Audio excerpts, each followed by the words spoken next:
Batuze ku kyalo Kazo ekisangibwa mu Nansana Division, Nansana Municipality mu district ye Wakiso balumbiddwa ab'ebijambiya mu kire kikeseza olunaku olwaleero, wabula abantu basobodde okubaako gwe bakutte ne bamukuba mizibo.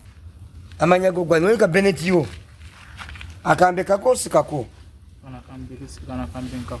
yogera nnyo kakosi kako nka bade onkajewa kana kambe kange okajewa kabado katarisewa mbade katade muchi wato ewa mowa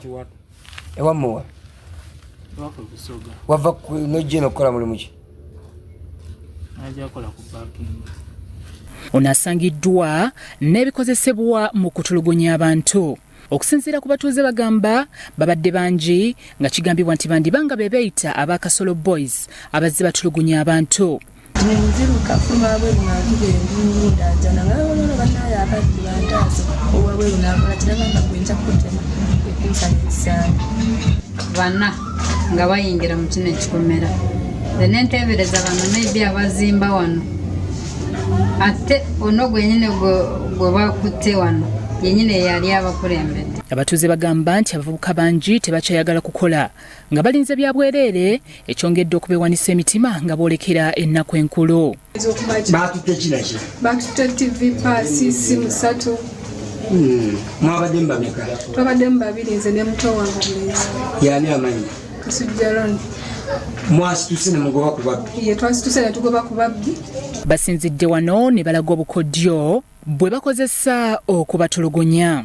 Nga ayisaamu omukono mu lugi kati ke namuwulidde ndingamba bakiki ningamba bapuse eri waggulu nimbikula kateni kembikudde kateni nindaba omuntu ng'ayingira nga kayingidde kandabye nga ndinga avaayo nankwatira ku buli bwati nanyiga nankwata bwate nga sobola kukola ki kufulumya muka. Bogere Nathaniel amanyikiddwa nga Pakacha ategeezezza nti bakukola ekisaanidde okwongera okufeffetta abamenyi b'amateeka. Babasibye emyaka 5 twebaze kooti z'e Nabweru zikola kati zikola ne ba state bakola police oside bakola ne fa abakulembeze ffe tugendayo ne tugamba abaana bano si babbi olwokuba tulina bye twagala ne tubajjayo.